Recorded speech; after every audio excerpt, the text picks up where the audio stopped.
할렐루야. 지난 한 주간 동안 날마다 주님과 사귀어 살면서 새 생명이 넘치셨습니까? 우리 옆에 있는 분들하고 함께 인사하겠습니다. 사랑합니다. 감사합니다. 축복합니다.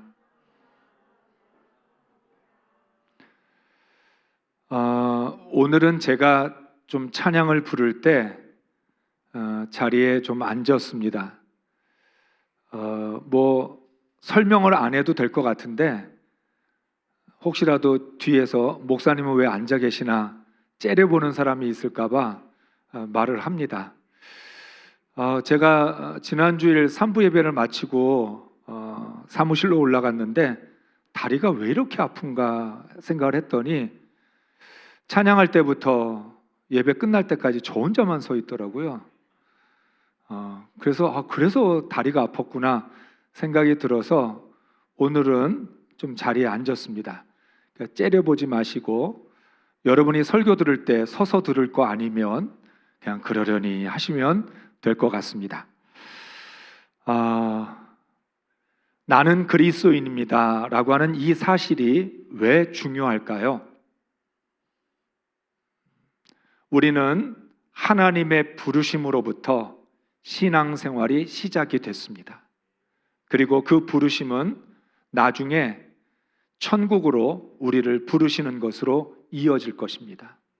그러니까 우리 신앙의 시작과 끝이 모두 하나님의 부르심입니다. 그러니까 우리에게 있어서는 이 땅에 있느냐 또 저 하늘에 있느냐 공간이 그렇게 문제가 되지 않습니다. 우리에게 중요한 건 하나님의 부르심으로부터 시작했느냐, 그리고 그 부르신 하나님께서 나를 또 저 하늘로 불러주실 것을 믿기 때문에, 그래서 우리는 철저히 하나님 부르심에서 시작하고 하나님의 부르심으로 끝이 날 것입니다. 거룩함도 마찬가지입니다. 하나님 우리를 부르셔서 거룩하게 하셨고 내가 거룩하니 너희도 거룩하라 말씀하셨습니다. 나를 거룩하게 하신 하나님은 영원한 하나님의 나라의 거룩함으로 우리를 불러주실 것입니다. 그래서 우리가 하나님께로 나아가면 그 땅에서 할 수 있는 건 하나님을 예배하는 일이라고 말합니다. 천국에서는 주의 일을 할 필요가 없지요. 그냥 하나님과 영원히 예배하는 삶을 살게 될 것입니다. 그것은 거룩함을 받은 사람들의 축복이고 특권입니다. 그래서 우리가 그리스도인으로서 나의 시작과 끝이 부르심이고 또한 나의 시작과 끝이 거룩함이라는 것이 중요합니다. 그 과정 속에서 때로는 흔들리기도 하고 때로는 내가 그리스도인인지조차도 의심스러운 순간이 있을지 모르지만 그러나 하나님의 부르심과 거룩함은 변하지 않습니다. 내가 비록 하나님의 말씀대로 순종하지 못하고 있어도 나는 하나님이 부르신 사람이고 하나님이 거룩하게 여겨주신 사람입니다. 그렇기 때문에 우리의 신앙생활이라는 건 이 부르심과 거룩함을 붙들고 날마다 주님과 교제하며 주님과 함께 동행하는 것입니다. 그럴 때 하나님께서 우리의 삶을 끝까지 지켜주시고 인도해 주실 줄로 믿습니다. 그런데 이 부르심과 거룩함이 흔들리면 어떻게 될까? 내가 그리스도인이라고 하는 사실이 의심이 되거나 내가 그리스도인이라고 하는 정체성을 놓치게 되면 어떻게 될까? 그것을 고린도 교회가 보여줍니다. 1장 1절부터 9절까지 사도 바울은 사도됨의 정체성과 성도됨의 정체성에 대해서 말씀하고 10절부터 곧바로 고린도 교회가 부딪히고 있는 문제에 대해서 말씀하고 있습니다. 고린도 교회를 가장 어렵게 만든 첫 번째 문제는 분쟁이었습니다. 정말 하나님의 은혜로 세워진 교회가 바울이 1년 6개월 동안 고린도에서 목회를 하다가 에베소로 떠나게 됩니다. 에베소로 떠나 있는 바울에게 들려오는 소식이 고린도 교회가 분쟁 가운데 있다는 겁니다. 오늘날로 적용해 보면 개척한 지 얼마 되지 않은 교회의 역사가 얼마 지나지도 않아서 고린도 교회가 분쟁 때문에 어려움을 겪게 되었습니다. 그런데 신앙의 공동체 안에서 일어나고 있는 분열과 다툼은 특별한 일이 아닙니다. 왜냐하면 이 땅을 살아가는 우리들이 늘 인생 가운데서 겪게 되는 것이 분열이고 다툼이기 때문입니다. 우리는 이 땅에 태어나면서부터 첫 번째 큰 시련을 겪게 됩니다. 아빠, 엄마라고 하는 말을 이제 하기 시작했고, 또 아빠, 엄마를 좋아하고 또 따르는 그때 일어나는 일이죠. 이 아이가 겪게 되는 시련은 이런 질문 때문에 오는 겁니다. 엄마가 좋아? 아빠가 좋아? 엄마가 좋아? 아빠가 좋아? 참 우리가 이 세상에서 처음으로 부딪히는 질문이 참 난처한 질문입니다. 왜냐하면 꼭 엄마는 뭐 맛있는 걸 주고서는 너 엄마가 좋아? 아빠가 좋아? 묻기 때문입니다. 이번에는 아빠가 장난감을 사가지고 와서 내 눈앞에서 막 흔들더니 넌 엄마가 좋니? 아빠가 좋니? 이렇게 물어봅니다. 우리가 이 아이의 전지적 참견 시점에서 바라보게 되면 이 아이는 아마 이렇게 이야기할지 모릅니다. 뭘 물어? 몰라서 그래? 나한테 잘해주는 사람이 좋지. 정답은 이미 정해져 있습니다. 그 아이가 누가 좋겠습니까? 자기한테 잘해주는 사람이 좋은 거고 자기의 마음을 맞춰주는 사람이 좋겠죠. 엄마냐 아빠냐의 문제가 아니라 누가 나한테 잘해주느냐의 문제인 거죠. 그러니까 이 아이의 관점에서 바라보면 이 어른들이 도대체 왜 이래? 나를 왜 이렇게 곤란하게 만들어? 그걸 꼭 내 입으로 말을 해야 되겠어? 이 아이는 아마 그런 마음을 갖고 있을 겁니다. 문제는 그 다음입니다. 꼭 엄마가 좋아, 아빠가 좋아 이렇게 묻고 난 다음에 코스처럼 지나가는 또 다른 이야기가 있습니다. 엄마가 좋다 그러면 엄마가 이렇게 얘기합니다. 그래 맞아, 넌 내 아들이야, 넌 내 딸이야. 아빠가 좋아 그러면 아빠가 이번에는 나한테 그럽니다. 넌 맞아, 역시 내 아들이야, 내 딸이야. 왜 이러는 걸까요? 아니 왜 누가 더 좋냐라고 하는 문제가 누구의 편이냐라고 하는 문제로 연결이 되는 걸까요? 나에게 잘해줘서 엄마가 좋다고 했을 뿐이고 아빠가 나한테 장난감 사줘서 아빠가 좋다고 했을 뿐인데 왜 엄마 아빠는 나를 향해서 내 아들이다, 내 딸이다 서로 편을 가르고 있을까요? 우리 인생의 아이러니입니다. 가족이 많지도 않은데 처음 아이가 태어나면 세 식구밖에 없는데 아빠 엄마 난데 그 아빠 엄마 3분의 2가 나 하나를 놓고 누가 더 좋아? 너 누구 편이야? 라고 편을 가른다라고 하는 사실입니다. 우리는 참 편 가르는 걸 좋아합니다. 학교에 다니기 시작하면서 친구들이 생길 때 동일한 질문을 하죠. 너 누구 좋아? 너 나 좋아? 친구한테 묻습니다. 넌 누구 좋아하냐고 묻고 그 다음에는 공식처럼 똑같은 이야기 합니다. 너 내 편이야? 제 편이야? 편을 가르게 된다는 거예요. 그러니까 좋다라고 하는 참 좋은 단어가 이 단어 때문에 파벌이라고 하는 내 편이냐 네 편이냐라고 하는 나쁜 단어로 이어지고 있다는 사실입니다. 왜 그러는 걸까요? 좋다라고 하는 게 왜 꼭 편하고 상관이 있는 것일까요? 그러니까 학교 다니면서도 친구들 중에 너 누구랑 친해? 너 누구 좋아해? 그리고 넌 누구 편이야? 라고 이렇게 꼭 연결을 한다라고 하는 거예요. 그러면 직장을 들어가면 좀 나아질까요? 직장에서도 마찬가지예요. 동료가 됐든 상사가 됐든 또 이야기합니다. 너 누구 편이야? 너 내 팀에 있으니까 너 내 라인에 서. 라인을 가르고 내 편에 서라고 그러고 내 밑에 있으라고 이야기를 합니다. 직장에서는 좀 더 생존 경쟁하고 연결이 돼서 그 싸움, 내 편이냐 네 편이냐의 싸움이 훨씬 더 적대적입니다. 학교 다닐 때 친구들이 내 편이냐 네 편이냐라고 하는 편 가르는 것은 애교스러운 거고요. 직장에 가서는 직장에서 살아남느냐 살아남지 못하느냐의 문제와도 연결이 됩니다. 줄 잘못 쓰면 그 직장에서 쫓겨날 수도 있는 거죠. 그러니까 인간이라고 하는 존재가 참 평생 죽을 때까지 벗어버리지 못하는 게 누구 좋아해? 너 누구 편이야? 내 편이야? 제 편이야? 편을 가르고 그리고 나를 좋아하느냐 아니냐 나를 좋아하는 사람과 싫어하는 사람으로 나누어 놓게 됩니다. 나를 좋아하는 내 편이 많아지기를 우리는 애쓰고 그걸 위해 노력합니다. 어떻게든지 내 편 만들려고 발버둥을 치는 거죠. 그런데 내 편이 많다고 해서 인생이 성공한 것도 아니고 내 편이 없다고 해서 실패한 인생도 아닙니다.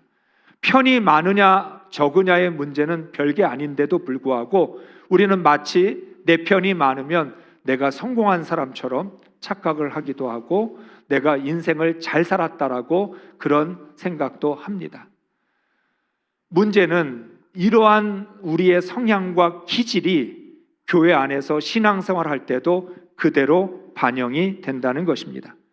우리는 신앙생활을 하면서도 내 편과 네 편을 만드느라고 정신이 없습니다. 집사님은 누굴 좋아해?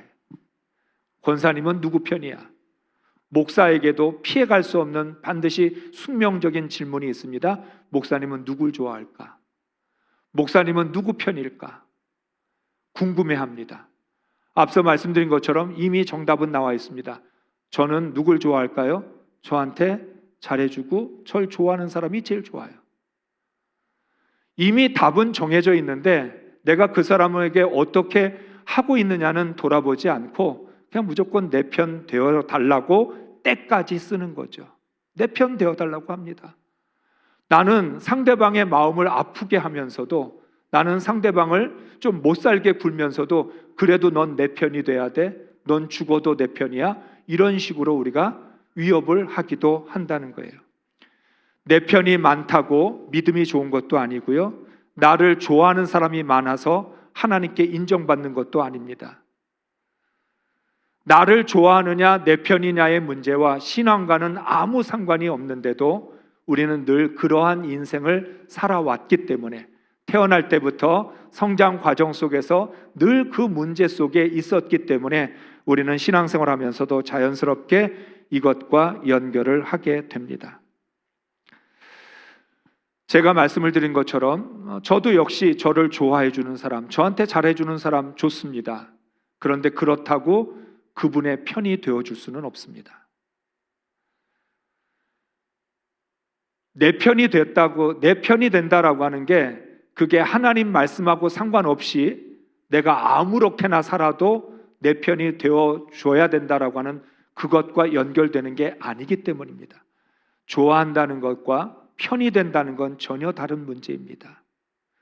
우리 신앙인들은 하나님의 말씀에 어긋나게 하면서까지 편들어 줄 수 없습니다.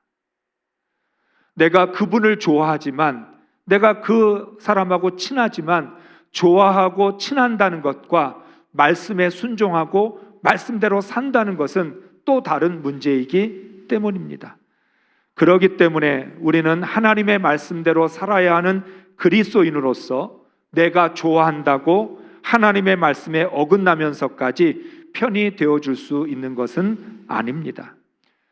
그럼에도 불구하고 결국 교회 안에서 누구의 편이냐에 따라 신앙의 공동체가 분열이 일어납니다. 우리는 굳이 고린도 교회의 예를 들지 않아도 우리 주변에서 이런 분열을 흔히 볼 수 있습니다. 우리 교회 안에도 이런 분열과 다툼은 존재합니다. 우리 교회 안에서 제가 지금까지 여러 교회를 거치면서 가장 일반적으로 부딪히는 문제, 교회 학교와 성가대의 갈등입니다. 누가 더 봉사를 많이 하고 누가 더 고생하느냐 갖고 꼭 싸웁니다. 교사가 고생을 많이 해. 성가대가 교사를 고생을 많이 해. 우리가 차별을 받아.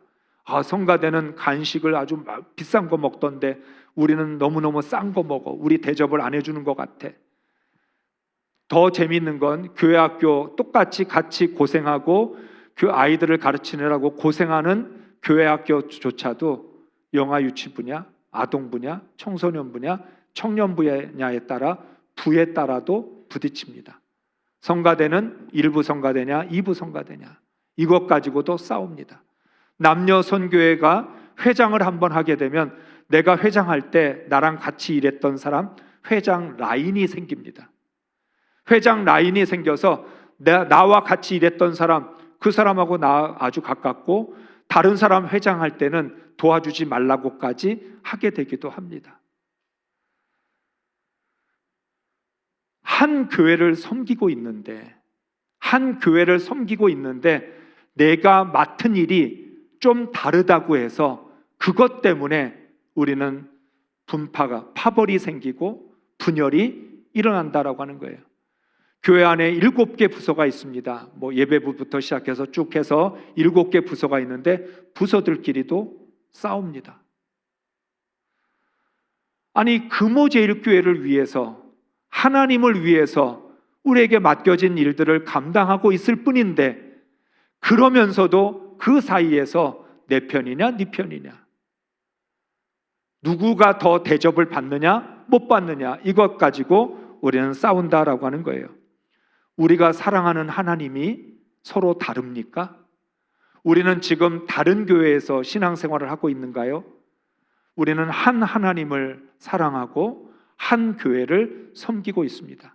그래서 에베소서 4장 5절과 6절은 이렇게 말씀하죠. 같이 읽겠습니다. 주도 한 분이시요 믿음도 하나요 세례도 하나요 하나님도 한 분이시니 곧 만유의 아버지시라. 만유 위에 계시고 만유를 통일하시고 만유 가운데 계시도다. 아멘. 여러분, 이 말씀을 읽으면서 좀 이상하지 않았습니까? 너무나 당연한 걸 왜 성경에 기록했을까요? 하나님 두 분 아니고 한 분인 건 맞죠. 믿음도 하나고 세례도 하나고 예수님도 한 분이고 성령님도 한 분입니다. 너무너무 뻔한 걸 성경은 왜 기록하고 있을까요? 그러면서 말합니다. 하나님은 한 분이시라. 만유의 아버지시요 만유 위에 계시고 만유를 통일하시고 만유 가운데 계시도다. 하나님 한 분이라고 이야기하면서 하나님은 만유의 아버지시다. 나만의 아버지가 아니라 너의 아버지고 우리의 아버지, 이 세상의 모든 사람들의 아버지시다.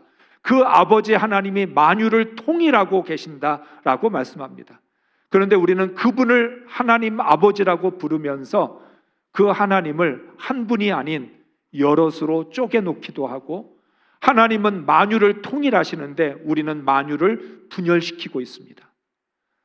하나님을 아버지라 부르고 있는 하나님의 자녀들이 하나님이 통일해 놓으신, 하나로 만들어 놓으신 세상을 분열시키고 나누어 놓고 있다라고 하는 거예요.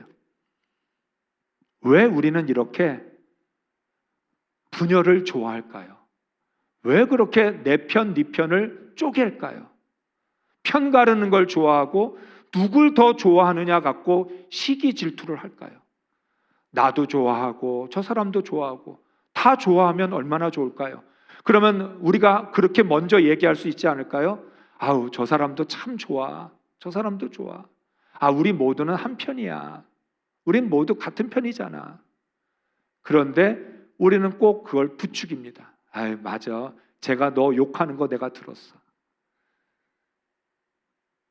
쟤하고는 같은 편 못 돼. 이런 식으로 하는 거죠. 이런 이유가 무엇일까요? 이 이유는 아주 간단합니다. 자기애, 자기 자랑, 자기의가 내 안에 있기 때문입니다. 인간의 죄성을 가장 잘 설명해 주는 단어가 이기심입니다. 인간은 이기적입니다. 죄인은 자기밖에 모릅니다. 세상에서 내가 제일 잘난 사람이어야 되고, 세상에서 내가 제일 옳아야 되고, 세상에서 나밖에 없습니다. 태어날 때부터 죄인으로 태어난 인간은 자기밖에 사랑할 줄 모르고 자기를 자랑하고 싶어하고 자기가 옳다고 주장하고 싶어합니다. 그래서 세상에 제일 잘난 사람이 나고 나보다 더 옳은 사람은 없고, 그렇기 때문에 모든 사람이 나를 좋아하는 게 마땅하고 모든 사람이 다 내 편 되는 게 정상이라고 생각을 합니다. 반대로 누군가 나를 싫어하면 못마땅하고 내 편이 되어야 될 사람이 다른 편이 되면 못 견뎌 합니다. 흔히 하는 말로 그 꼴은 난 못 본다. 내가 좋아하는 사람이 다른 사람을 좋아해? 있을 수 없어. 내 편이 되어야 되는데 걔가 제 편을 들어줘? 그거는 내가 못 참아.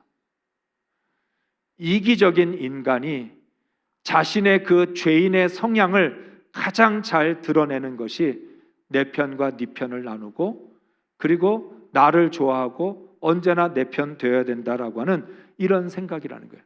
우리는 가만히 있지를 않습니다. 내 편이 아니면 무슨 수를 써서라도 내 편으로 끌어들이려고 합니다.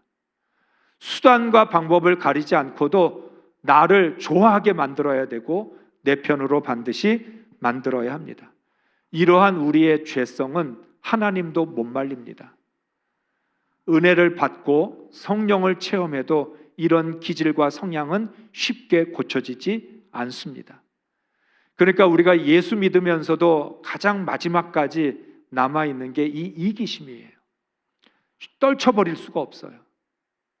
정말 평생 예수 믿어왔는데도 마지막 순간에도 누가 날 좋아하나?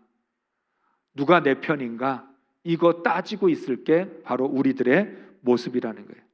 고린도 교회는 이미 태생적으로 이런 분열의 요소가 있었습니다. 왜냐하면 고린도 교회 안에는 헬라인도 있고 로마인도 있고 유대인도 있었습니다. 여러 인종들이 함께 있었습니다. 가난한 사람도 있었고 중산층도 있었고 부자도 있었습니다. 쉽게 말하면 노예도 있고 자유인도 있었던 겁니다. 종교도 다 달랐습니다. 다른 종교를 갖고 있다가 개종한 사람들 많았습니다. 고린도라고 하는 도시 자체가 다양한 인종이 모여있는 도시였고 다양한 종교들, 이방 우상 종교들이 많았던 곳이었습니다.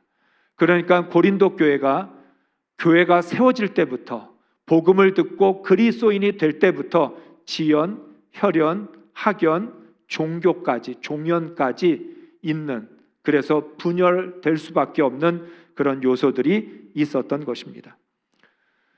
그래서 복음을 듣고 예수를 영접했지만, 그리스도인이 되었지만 이 문제는 쉽게 해결이 되지 않았습니다.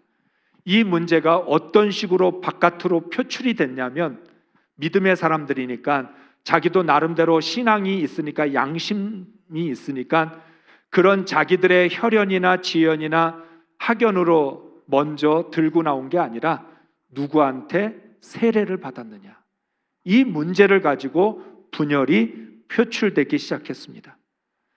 세례를 누가 주었느냐에 따라 아볼로파, 게바파, 바울파, 심지어는 그리스도파가 생겨났습니다.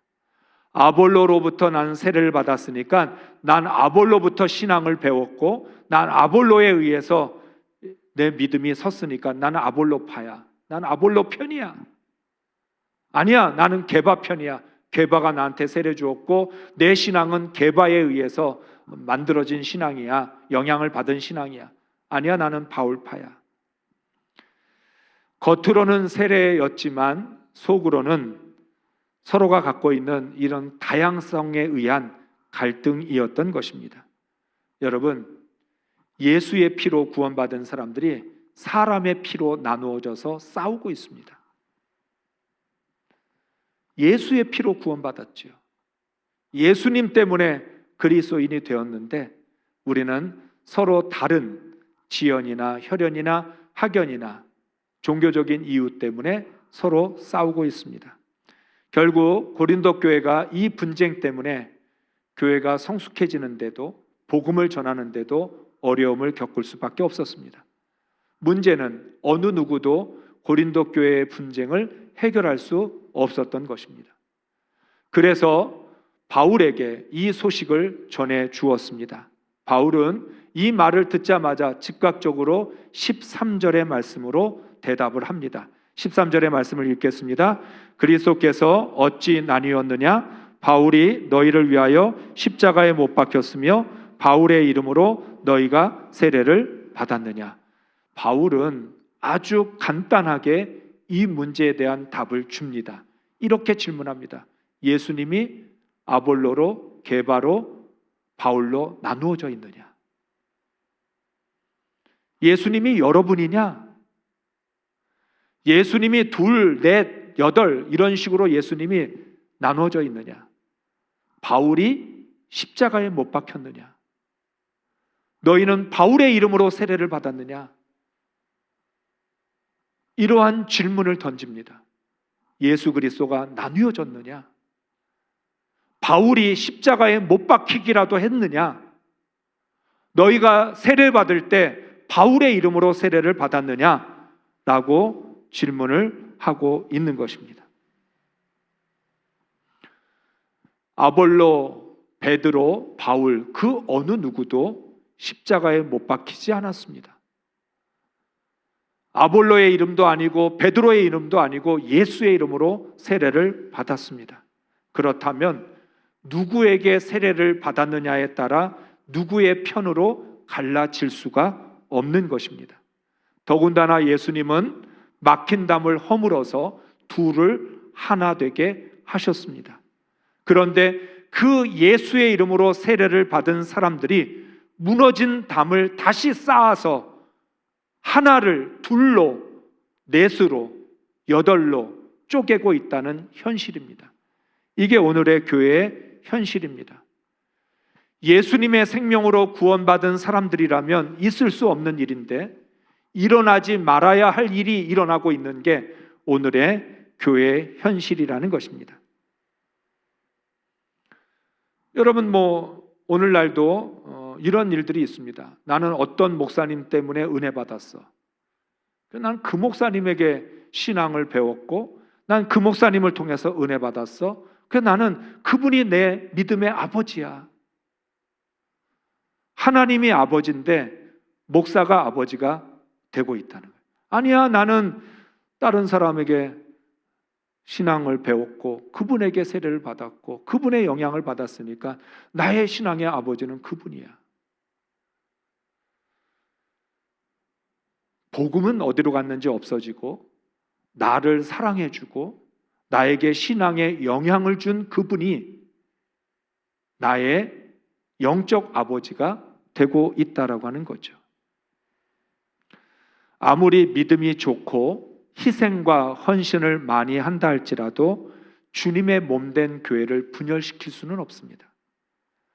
그분이 교회를 부흥시키고 한 시대를 책임질 수 있는 영적 능력을 가진 분이라 할지라도 교회를 분열시킬 수는 없다는 거예요. 이것을 세례 요한은 아주 잘 가르쳐 줍니다. 세례 요한의 제자들이 요한을 찾아왔습니다. 화가 나 있었어요. 왜 화가 났냐면 아니 지금까지 세례 요한에게 세례를 받으러 나오던 사람들이 예수님이 세례를 베풀기 시작하자 다 그리로 몰려간다는 겁니다. 어떻게 이럴 수가 있냐는 겁니다. 쉽게 말하면 요단강에서 세례를 주던 건 요한이 원조인데 나중에 요단강에서 세례를 주던 예수님에게 사람들이 더 많이 몰려가고 있으니 이게 말이 되냐는 겁니다. 흥분해 있는 제자들에게 요한은 아주 간단하게 그러면서 분명하게 대답을 합니다. 요한복음 3장 30절의 말씀입니다. 같이 읽겠습니다. 그는 흥하여야 하겠고 나는 쇠하여야 하리라. 한 번 더. 그는 흥하여야 하겠고 나는 쇠하여야 하리라. 요한의 말의 핵심은 이겁니다. 나는 없어져야 되고 예수님은 흥하셔야 된다. 요한의 이야기는 그겁니다. 나는 주의 길을 예비하러 왔지 내가 메시아가 아니지 않냐. 나는 많은 사람들을 예수님께로 인도해 주는 사람일 뿐이지 내가 예수는 아니지 않냐. 그러면 너무나 당연한 것 아니냐. 이제 예수님이 오셔서 예수님의 사역이 시작됐고 예수님의 세례를 베푼다면 당연히 나는 사라져야 되고 모든 사람들이 다 예수님에게 세례를 받아야 내가 제대로 사명을 감당한 것 아니냐라고 대답을 한 거죠. 요한은 아무리 많은 사람들이 자신에게 찾아와서 세례를 받아도 자기가 세례 준 사람들의 숫자가 늘어나도 그리고 그 사람들이 요한에게 와서 당신은 엘리야와 같은 선지자입니까? 아니면 당신이야말로 메시아입니까? 이렇게 자기를 높여줘도 요한은 착각하지 않았습니다. 요한은 언제나 마음속에 나는 사라져야 되고 예수님이 남으셔야 된다.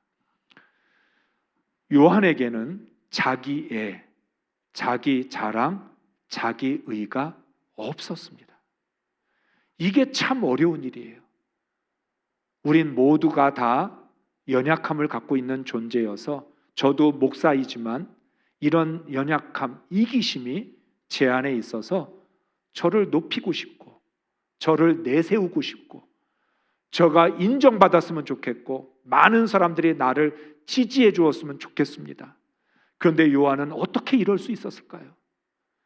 아주 놀라운 신앙의 모습입니다. 요한에게는 자기애, 자기 자랑, 자기 의가 없었습니다. 내가 없으면 내 편도 없습니다. 자기 의가 없으면 나를 좋아해 주기를 기대하지도 편을 만들려고 하지도 않습니다. 다시 말합니다. 정말 중요한 거예요. 나라고 하는 자아가 없으면 내 편도 있을 필요 없죠. 자기 의가 없으면 나를 좋아해 주기를 기대하거나 내 편을 만들려고 애쓰려고 할 이유가 없다는 거예요. 이번에는 바울의 해답입니다. 13절에서 간단하게 해답을 주었던 바울은 17절에서 말씀을 합니다. 세 번역으로 읽겠습니다. 그리스도께서는 세례를 주라고 나를 보내신 것이 아니라 복음을 전하라고 보내셨습니다. 복음을 전하되 말의 지혜로 하지 않게 하셨습니다. 그것은 그리스도의 십자가가 헛되이 되지 않게 하시려는 것입니다. 아멘. 바울 또한 정확하게 자신의 사명의 이유를 알았습니다. 하나님이 나를 사도로 부르신 건 복음을 전하라고 부르신 거지 세례를 주라고 사도가 된 게 아니라는 거예요. 쉽게 말하면 교인을 만들라고 나를 보낸 게 아니라 그리스도인을 만들라고 나를 보내셨다는 거예요. 그래서 바울은 말합니다. 나는 세례를 많이 주기 위해서 목회를 한 게 아니고 한 사람의 복음의 사람을 세우기 위해서 한 사람의 그리스도인을 세우기 위해서 해왔다는 거예요. 그런데 오늘 이런 말을 합니다. 복음을 전하되 말의 지혜로 하지 않게 하셨습니다. 이 말은 무슨 뜻일까요? 이런 거예요. 아볼로에게 세례를 받은 사람은 아볼로가 성경에 정통한 사람입니다. 그리고 아볼로는 말의 지혜가 많은 사람이었습니다. 그에 반해서 바울은 글은 뛰어났는데 말이 어눌한 사람이었습니다. 그래서 늘 바울을 사람들이 볼 때마다 저 사람은 글이 너무 좋은데 말은 글에 못 미쳐. 그래서 아볼로를 좋아하는 거예요. 아볼로는 성경을 너무너무 잘 가르치고 설교를 너무너무 잘해. 그러니까 아볼로로부터 세례를 받은 내가 최고야. 자기에게 세례를 준 사람의 능력 때문에 내가 더 우월하고 내가 더 정당하다는 거예요. 그러니까 이번에는 베드로에게 세례를 받은 사람이 일어납니다. 무슨 소리야? 베드로가 예수님의 수제자였는데, 베드로만큼 예수님의 사랑을 받고 베드로만큼 예수님의 능력을 행했던 사람이 있으면 나와보라고 그래. 내가 바로 베드로에게 세례를 받은 사람이야. 이 세례가 얼마나 이게 큰 건지 알아? 너희는 베드로한테 세례를 받지 못했으면 말을 하지 마. 이번에는 바울이 말합니다. 야, 웃기지 마. 고린도 교회 누가 세웠냐? 고린도 교회 개척한 사람이 바울이야. 우리가 그 바울한테 세례를 받았어 라고 주장을 하는 거죠. 쉽게 말하면 자신의 우월성, 내가 정말 믿음이 좋은 사람이고 잘난 사람이라는 걸 자신에게 세례를 준 사도를 통해서 내세우고 싶고 증명하고 싶었던 거예요. 그러니까 이 사람들은 모두 사실은 바울이 좋아서가 아니라 베드로가 좋아서가 아니라 설사 좋아했다 할지라도 자기의 우월성과 정당성을 내세우고 주장하기 위해서 난 아볼로에게 세례받았어, 난 바울에게, 난 베드로에게 세례받았어 라고 이야기하는 거죠. 그래서 말합니다. 복음이 말의 지혜에 있느냐, 복음의 능력이 말의 지혜에 있는 것이 아니다. 복음 그 자체에 능력이 있고 십자가와 부활의 능력이 있는 거지 말의 지혜에 있는 게 아니다라고 말하고 있었던 거죠. 그렇기 때문에 바울은 말의 지혜에 의해서 복음의 능력이 좌우되는 게 아니라고 말합니다. 세례 요한처럼 나는 세례를 주는 사람이 아니라 복음을 전하는 사람이라고 말합니다. 여러분, 세례가 필요 없다는 말이 아닙니다. 무엇이 목적인지를 말씀하고 있는 것입니다. 세례가 아니라 복음을 위해서 내가 이 사명을 감당하는 것이고 복음 때문에 세례도 있다라고 하는 거죠. 그렇다면 하나님의 은혜로 구원을 받은 그리스도인들이 왜 이렇게까지 어리석어졌을까요? 분열과 다툼이 시작되니까 무조건 이겨야 되겠다라고 하는 승부욕과 경쟁심이 작동되는 겁니다. 그러니까 여러분, 이게 일정한 공식처럼 연결이 됩니다. 자기애, 자기 자랑, 자기의, 거기에다가 나의 우월성과 정당성을 증명하고 싶고, 그리고 내가 저 사람들하고 편이 갈라지고 싸우고 있는 동안에는 이겨야 되겠다는 생각, 경쟁에 대해서 내가 이겨야 되겠다라고 생각하면 수단과 방법을 가리지 않습니다.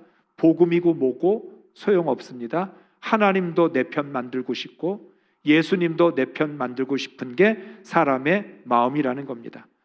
그러나 아무리 자신의 우월성과 정당성을 주장하기 위하여 수단과 방법을 가리지 않는다고 그래서 우월해지는 건 아닙니다. 오히려 자신의 어리석음과 불법을 드러낼 뿐입니다. 내 스스로가 내가 얼마나 대단한 사람이고 잘난 사람인지를 증명한다 해서 그래서 내가 잘난 사람 되는 게 아니라는 거예요. 세상에 있는 모든 사람들이 다 내 편 들어줘도 하나님이 인정하지 않으시면 소용없습니다. 결국은 우리는 참 무의미하고 무가치한 것들을 위해서 싸운 거고 고집부린 거고 내 편, 네 편, 편 가르기를 했던 것입니다. 복음의 능력이 말의 지혜에 있는 게 아니라고 이야기했던 것, 오직 능력은 십자가와 부활에서 나온다라고 말씀을 했던 이유가 너희 안에 십자가와 부활이 있지 않다면 너희가 우월하고 정당하다고 얘기한들 그게 무슨 의미가 있겠느냐라고 말을 하는 것입니다. 하나님의 인정을 받지 못하면서 우리끼리 편을 가르는 게 무슨 의미가 있습니까? 우리가 서로를 인정해 준다고 복음 위에 굳게 서는 것이 아닙니다. 하나님의 칭찬이 아니라면 소용이 없습니다. 그래서 바울은 오늘 10절에서 이렇게 말합니다. 형제들아, 내가 우리 주 예수 그리스도의 이름으로 너희를 권하노니 모두가 같은 말을 하고 너희 가운데 분쟁이 없이 같은 마음과 같은 뜻으로 온전히 합하라.